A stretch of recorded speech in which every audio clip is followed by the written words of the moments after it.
live. In theory, we are live. But let's check it. We might not be live, or we might be live. Live. In theory, we are live. Amazing. This is so great. Everything's working. Live. In theory, we are live. I mean, I cannot believe this. I mean, generally, it never works the first time. And also because I'm connecting the microphone, which I could never do before. So, exciting times, really. So excited to be alive now. I mean, I get excited for really, really tiny things. Yes. I have very small dreams, apparently. Okay, so if the internet works, the microphone works. Okay, so I believe that Iris is having a little bit of struggle with the internet. So let me ask her just that.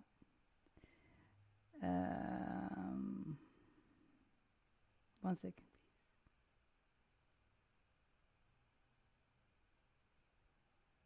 please. There you go. Maybe. Okay. I really can't believe this is working. It's just, I can't. It's too good to be true. Okay, fantastic. Well, let's start. Yeah, let's start. We might not be live. Oh, this is so good. You can't believe that. You know why I'm so happy? Because the sound of the lessons were not very good, actually, because I couldn't connect this microphone. And from now on, it's going to be better. Yes. Can you hear me properly? Can you hear me better than before? You see, that's amazing. Amazing. Okay, let's start. Iris is connecting. She will be here, but we start. Because today we have Chapter 7, Clauses and Cadences. Finally.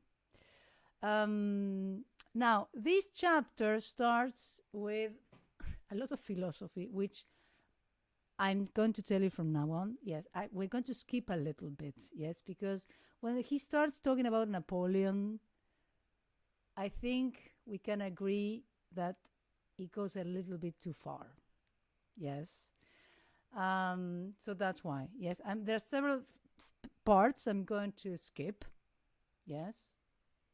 Consciously, unwillingly, we're going to skip it. Yeah. And then we're going to go straight to the there you go. Welcome. Sorry, Gisela, I was talking with Juan. Sorry. Oh, I thought you had internet problems. Don't worry. No. I mean, no. You have Juan problems. No.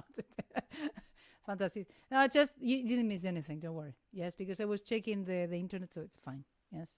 Okay. You didn't miss anything. Okay, so let's start. Yeah. Now, clauses and cadences. The first thing. Do you know the origin of the word cadence? Let's start from there. It's not in the book, so why don't we start from there? Anyone? The word cadence. And it's not a Greek word, Georgios. Latin word. It is. I'm not 100% sure, but I think it's like to fall in. Yes. So from caer, no? It's a Latin word. Yes, I come from. Let me see. Very good. Very good. It is. Could you care to elaborate, Georgios? Or Iris? I don't know. I mean, Iris said cadere. Cadere, exactly, in Italian. I don't know in Latin, but in Italian it does mean to fall. I'm pretty sure it's cadere. Yeah, it has the same dissonance, so maybe it never changed. Yes, exactly. Cadere, yes, is to fall. Yes, is how do you fall into the end of the section, end of the phrase, the tonic. Yes. There's another word in music that we use that has certain resemblance to cadere. What's that word?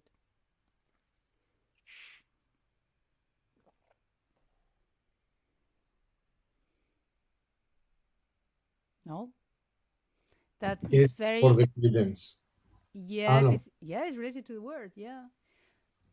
In concerto, the soloist at some point. Cadenza. The cadenza. Exactly. And why is that? Because it's the end of the section. The only thing is that very long. Yeah. Very long. Laura, did you know that the origin of the word cadence before? Now you know.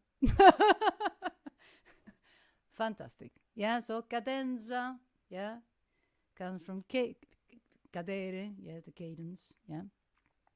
Fantastic. Now we can move on, yes, because the cadence is yes. It's a framing function, yeah.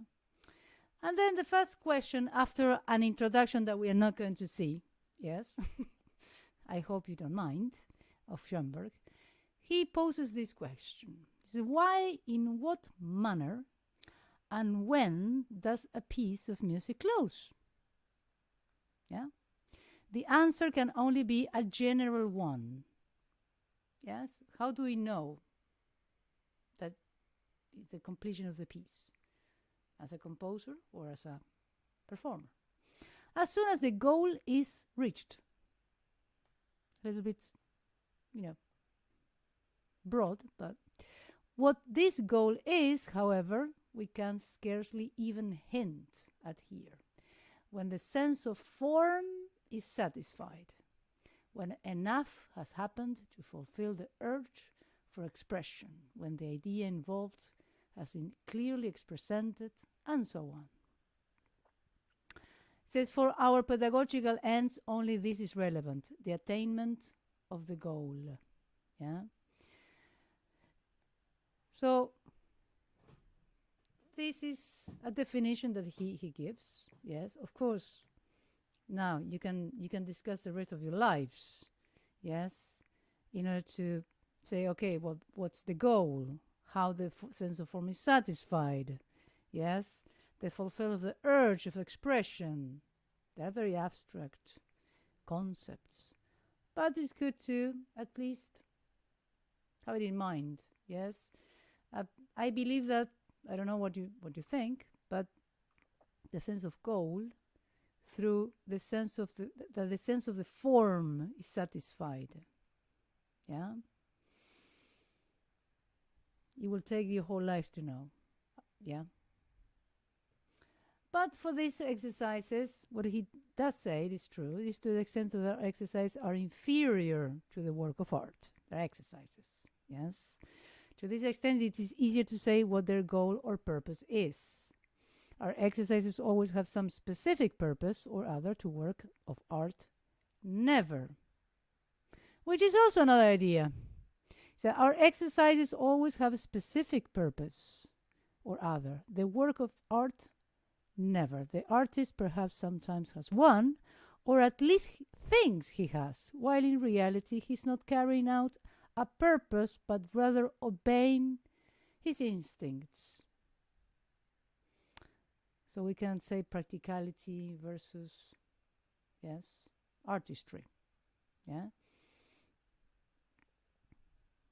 That is something that I know that it doesn't have anything to do with cadences, but it's something to think about.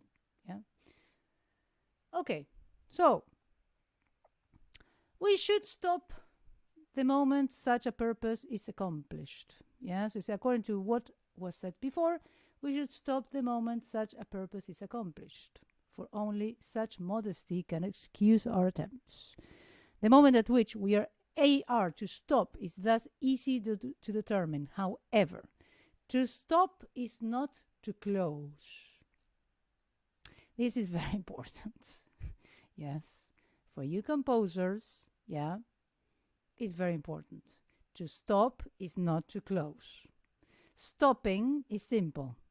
It means not continuing. Closing, though, is different. To close, one must use special means. For an analyst or performer, this is also important because you see, if truly there's an end of a section, there's an end of a phrase, yeah, because we have again, I quote a lot these 5 contributing elements in music, which I consider to be very, essential. Yeah, we have, well, Gorgios knows it. You should know. Do you remember? Sound, harmony, melody, rhythm, growth. Yes. If we take it in order, we should have the melody, we have the harmony, the sound, the rhythm, because rhythm contains everything. So the melody, the harmony contains the melody, yeah, because the motif, as Schonberg says, provides an inherent harmony. Internal music, of course. The sound, because it contains the harmony and the melody. When I say sound, I'm referring to the articulation, to the dynamics, to the texture, to the timbre itself, so it contains the 3. And then the rhythm contains everything, because you can have the rhythm, the surface rhythm of the melody, the harmonic rhythm, and also the rhythm of how many changes the texture or the sound will have. And the 5th, yes, very good, is growth, which is a controlling parameter. It controls all the things. So in order to have a proper close, now that we are talking about closes and cadences, all the contributing elements, hence the word, they're contributing. They should contribute to that end. Yes. We're going to see, in analysis with Juan, you see it a lot, yes. But as composers or analysts, yes, we should see how they interact all together to bring to a close, yes. Proper close, not stopping, yeah. Now, zip. Now, after talking about Napoleon a bit long, in my my opinion, he comes to this idea. It says every era has a particular sense of form. You're really seen with this with Juan, yeah. If you're composing a suite or a sonata, yeah, binary form in Baroque period, ternary form in classical, yeah. Every era has a particular sense of form, a norm which tells the composer of that era how far he must go in working out an idea and how far he may not go. Hence, to close a piece of music, I believe we simply fulfill the requirements recognized by the conventions and the sense of form of the era. Requirements which, in defining the possibilities, evoke expectation and thereby guarantee a satisfying close. So, in that way, yeah, it's interesting because, let's see, how, we studied counterpoint, yes, and the beginning of the counterpoint, we saw a couple of things, yes, at the beginning. Yes, talking about the eras, talking about how did, for example, in modal music, not even contrapuntal, but monophonic, yeah, I don't know if you remember that, but just in case, how would they cadence? How do they close? Do you remember? When we saw the examples of Gregorian chant, I mean last year, so if you don't remember, it's fine. Yeah, but it was a very specific, and Laura, you don't have to answer that because you were not here with us. But when we saw the monophonic music, no, it was a text. That was the convention. No more, no less. Yeah, it was a text. That was the form. Yeah, and it was very specific. If you remember in the text, they had a particular note. I want to say notation. Yes, they had a like 2 lines. Yes, and that was the comma, or the full stop. Yeah, and usually you have, and that's why the word cadences, because usually you would fall into the note. Sometimes not the what we call the note, the tonic. Yeah, sometimes the recitative. Remember the recitativo, the recitative note. Yes, the dominant note in the middle, and sometimes the tonic. So that was the convention. Yes, then during the Baroque, yes, tonal music appeared. Yes, and during the Baroque you had there was one convention in Baroque in the cadence. Octave. Dominant, dominant, tonic, always. That's, if you see the invention of Bach or any fugue, you're going to find a lot of examples.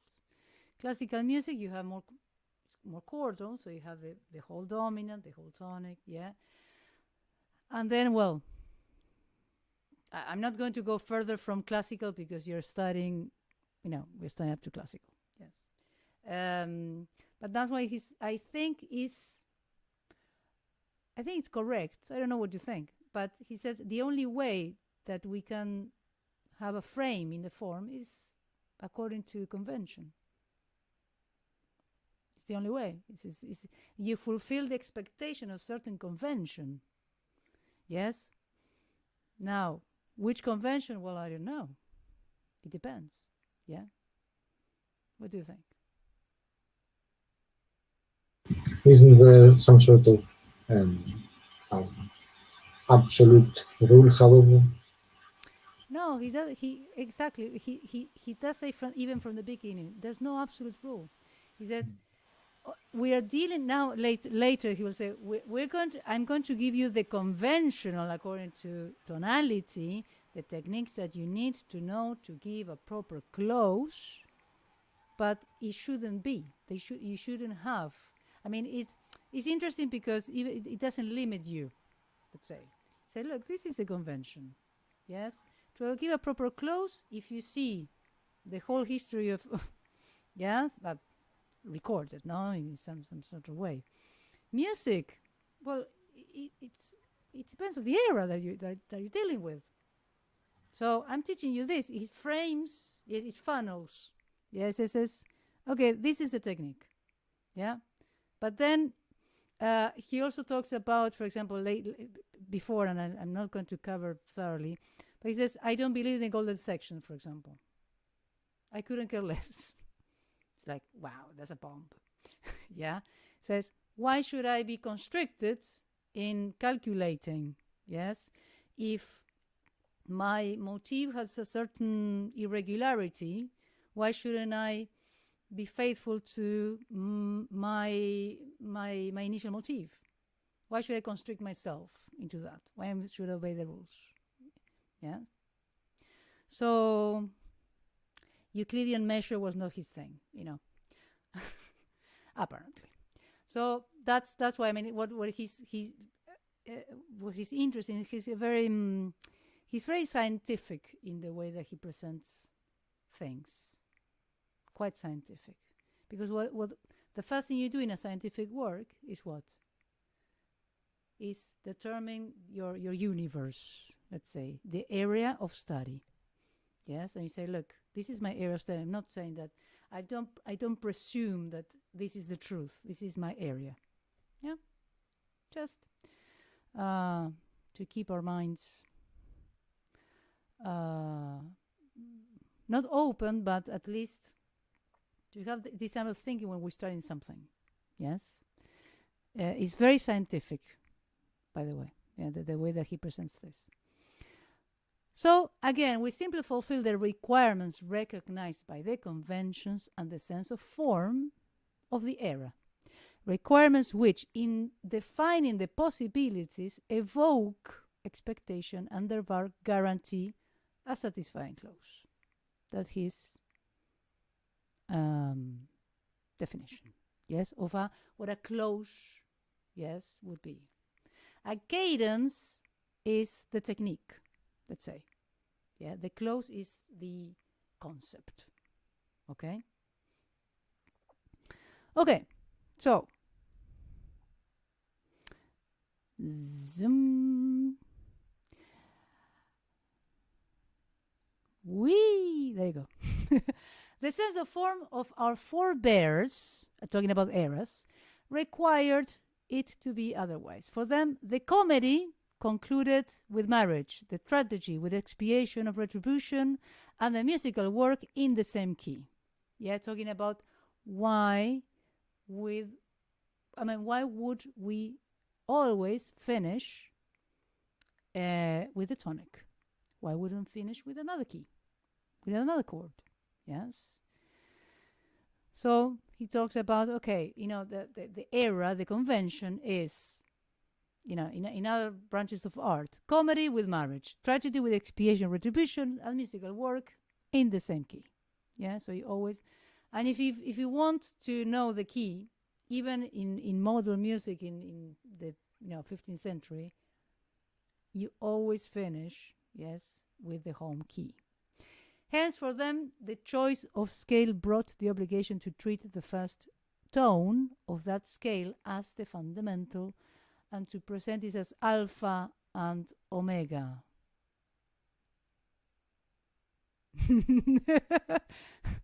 I have to make you talk, Georgios. Why he would say the tonic will be the alpha and the omega of all that took place in the work as a patriarchal ruler over the domain, defining it much. But alpha omega, what is alpha omega? Isn't it used in English usually? The alpha and omega is when we say that is hierarchical, is my all, my everything. Alpha is the first letter, omega is the last. Exactly. So it's my all. Beginning and the end. Exactly. Beginning and the end of the Greek alphabet. But I have to make you I cannot do it myself. Come on. I mean, you are the Thank you. You're welcome. So the tonic, yes, the home key, the fundamental, yeah, is the alpha, the beginning and the end, yes, and is the close, yes, the last chord that we should use in every single close, every single final cadence. Says the task we shall have to address ourselves to the task of learning the techniques by which tonality is expressed. So we have to start with the close or the cadence. Yes, the close, the cadence. Now, melodically, the key is represented by the scale. Harmonically, by the diatonic chords. Yet, an accentuated use of these components alone is not enough to establish the key. For certain keys are so similar to one another, so closely related, that it is not always easy to determine which is really the key unless special limiting means are brought to bear. So, now a question to the composers. Specifically, Iris and Georgios. Now, to start, because this is one of the things that in composition, yes, we have a little problem at the beginning. How would you, what's the main purpose of the beginning of a piece? Harmonically speaking, to establish tonality. Yes, to establish tonality. Yes. If you listen to and more specifically classical music, yes, what do you hear? Bam, bam, bam, bam, bam, bam, bam, bam, bam, tonic, dum, dum, dum, dum, dum, dum, dum, dum, dum, dominant. Okay, we start. Dum, dum, da, da, da, da, da, da. So first tonic dominant. We are in this key. Fine, good. Everyone knows? All clear? Okay, we move on. Yeah? Or the Mozart, Jupiter Symphony. Yes, pam, ram, ram, dum, ram. Yeah? Clear as, as water. But how do we establish that key? Is the question? Yes. Because we have 7 chords. With the tonic and the dominant. Okay, and that what is and why the tonic and the dominant? Good question. The tonic is the goal. The dominant is what is directing us to the goal. So in that way, we create a centripetal force around. We create this gravitational force around the tonic. Yes. Because if not, for example, let's see the examples that he does. No, but if you have C major and A minor, yes, and you want to create C major, A minor, they're relatives, yes. They have, in its natural mode, they have the same chords, by the way, right? So if you want to, let's say, create an ambiguity between the two, yes, what would we do, for example? Specifically or generally, we would avoid the dominants. We would probably use both of the tonics, which would be 1 and 3 or 6 and 1. Depends how you see it. Maybe a subdominant there, like the second or the fourth. Anyway. Okay, not bad. Very good, Georgios. For example, he has a question here. He says, okay, the first, let's say, there you go. This is C or G? What do you think? You have...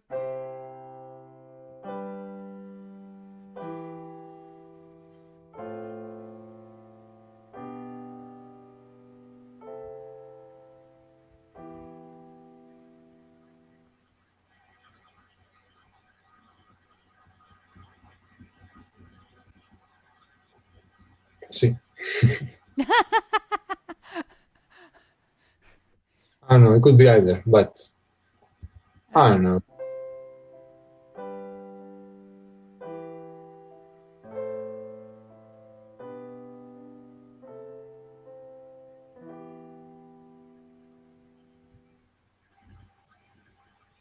That's what he means about bring a proper close, yes? Or to be, that expressing the tonalities is the main thing, yes? When you're bringing it to a close, or you're to bring, this, for example, is not a cadence. You don't see a cadence because everything is ambiguous here, to be honest. Yeah? Now, how do we tell that?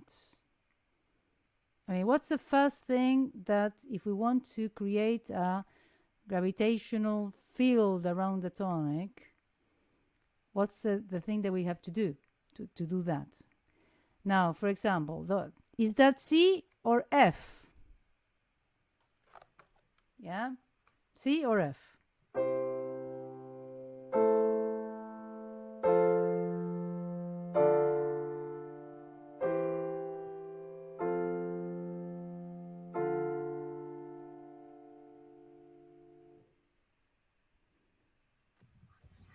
Yeah, there is no dominant tonic. Yeah, but that's the main point. Yeah.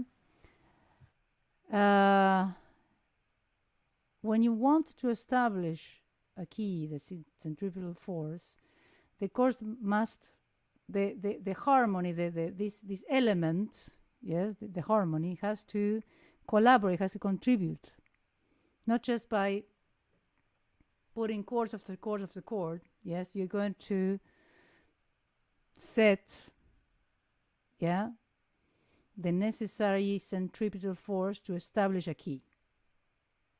Yeah, that's the main thing. I mean, what he does say here, yes, what he explains is, it is clear which keys are most closely related.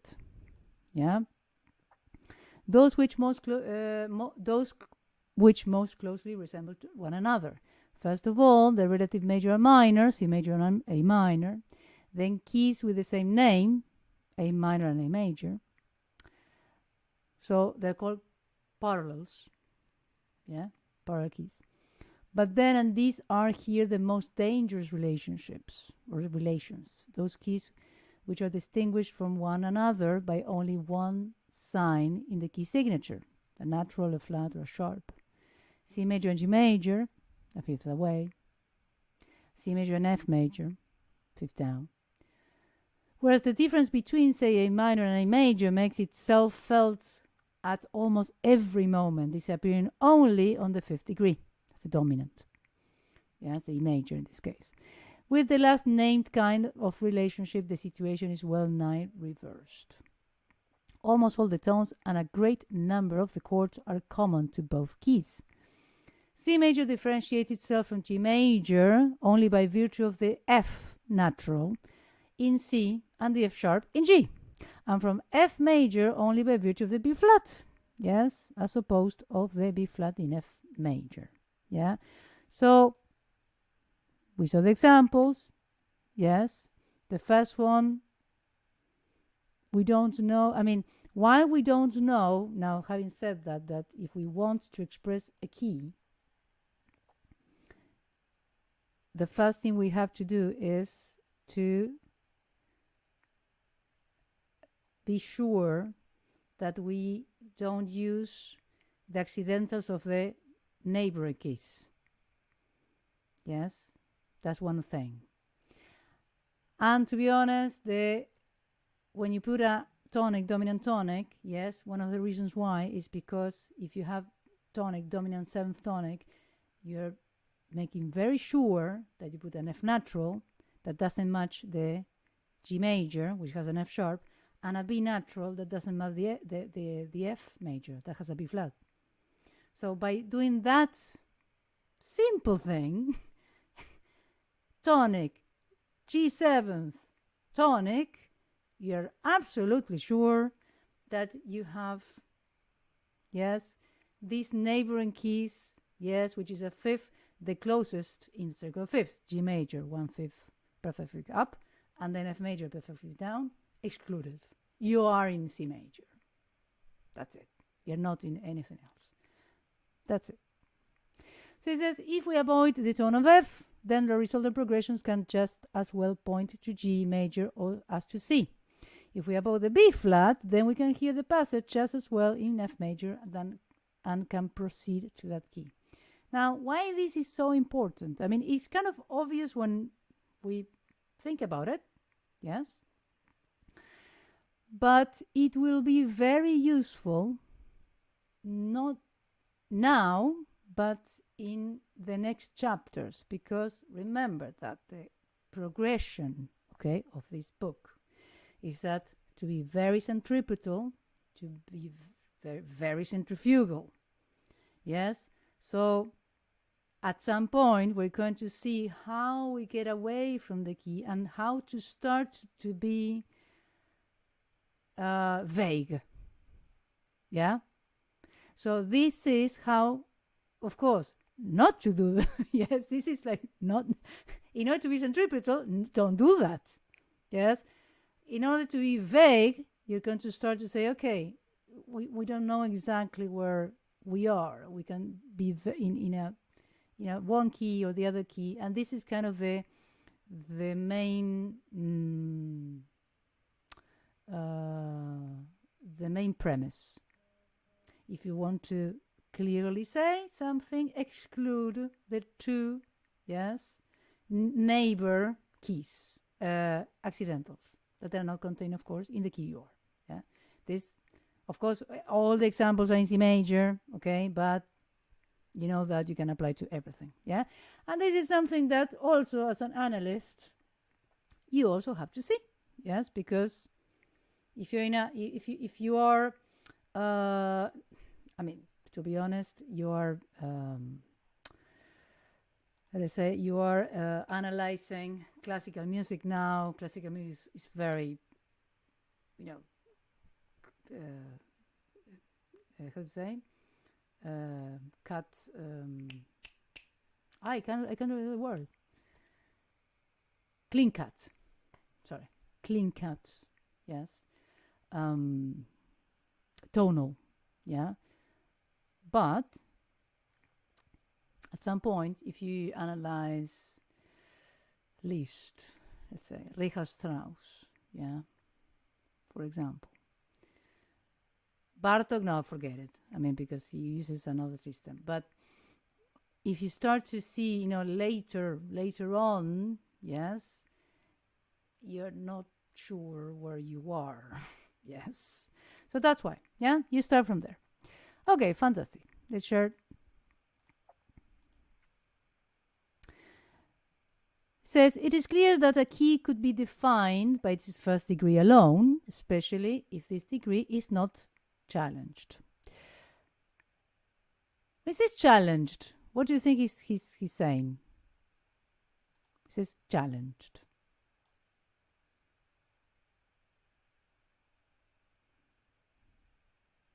It's a very special word. It says, it is clear that a key could be defined by its first degree alone, especially if this degree is not challenged. What he means, yeah, is that if you see that for example, a way to challenge the tonic degree would be to put other chords in reposition and the tonic degree in first inversion. That's a way to challenge the tonic degree. More time? Yeah, one way to challenge the tonic degree, yeah, is to put the tonic degree in an inversion and other chords in reposition. That's why, again, Kaplan, first chapter, prolongation of progressions, there's a golden rule, which is the chord that you want to prolong, let's say 90% of the cases the tonic, yeah, is always in the root position because it's strong. That's why it's not challenged. Yes, if you do it in second inversion, automatically it's challenged. Yeah. So that's why. Yes, that's is. I know it is. This challenge is very vague.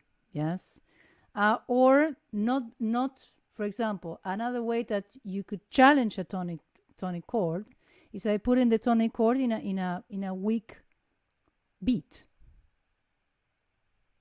The fourth is a 4/4 in a 2 on the fourth beat, not in the 1 on the third. So not in a strong metric position.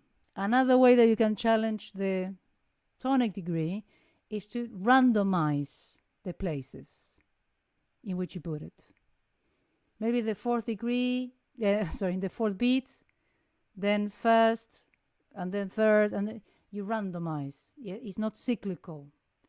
When you want to establish a key, that is how you exert, like, start to exert a centrifugal force around it by strong metric positions, by doing it the same, by putting the tonic in places in which you expect it to happen, like cyclical, always in the first beat, for example.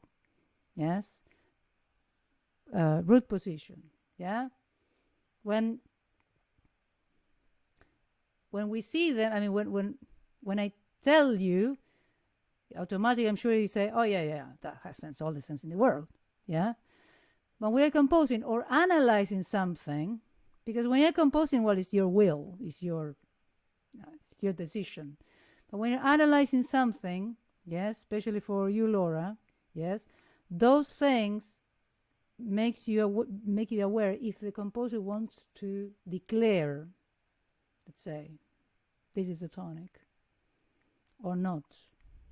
Yeah, because usually if you don't see that happening, is how vague the composer wants to be. Yeah. Naturally, every chord that appears after the first degree must, as deviation from the principal tone, lead away from the key. Only by means of a certain grouping it is possible to regain control over this departure and lead back to the principal tone. Thus, there is a problem in every harmonic phrase, no matter how short that phrase. Strain from and then recovering the path of the principal tone. Yeah, this is a problem that we have to sort out, where the principal tone to stand by itself without being challenged, then the tonality, although quite primitive, would still at least be unambiguously expressed. If you just have one chord, well, of course, yeah, it's not challenged. The more frequently the principal tone is challenged and the stronger the elements that challenge it, we talked about it, the stronger are the means needed to restore the key. But the more sparse the harmonic events were, the simpler the restoration will be. And so are instances in which simply the progression 1, 5, 1 can establish the tonality clearly enough. Of course, the melody can also help out, since it does itself come into being. This is related to the contributing elements, okay? But beware. Now, we have to think that we, as harmonic exercises, we have to define the gravitational center of the tonic by harmonic devices themselves. And that's why we also study this separately. In composition, you put everything together. But in harmony, you have to know exactly how to express it by harmonic devices alone, okay? Of course, the melody can also help out, since it does itself come into being on another level through the function of the fundamental tone. Yes, remember that every motif implies an inherent harmony. Definition of motif by Schonberg, okay? It can even express the key by itself without help from the harmony. Yeah, pam, pam, pam, pam, pam, pam, pam, pam, pam. It is the arpeggiated form of the tonic, literally. Yeah. Pam, pam, pam, pam, pam, pam, pam. Arpeggio. Do, mi, sol. Without the help from the harmony, as in the familiar post-horn melody, the horn, because the horn usually uses these first overtones. Yes, that's why.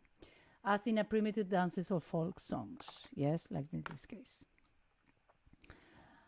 Okay, so up to here, yes, this is, here the key is unambiguously defined, even though in the one instance only components of 1 were used without any harmonic accompaniment.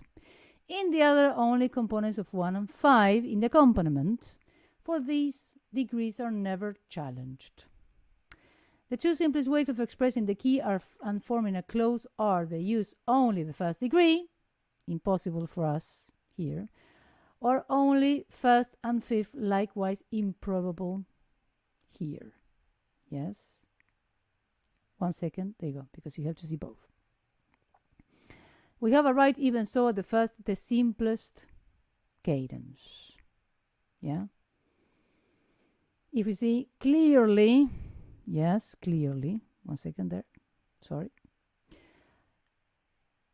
The contour of the melody, yes, expresses the key along with the harmony. 1, 1, 5, 1. I know it sounds very straightforward, yeah, but these concepts, these concepts are going to be very useful, yes, when you start in later chapters, yeah. Now, we're going to study first the perfect cadence, then the deceptive cadence, and then the rest of the cadences, and how to build it in our exercises next time. Yes?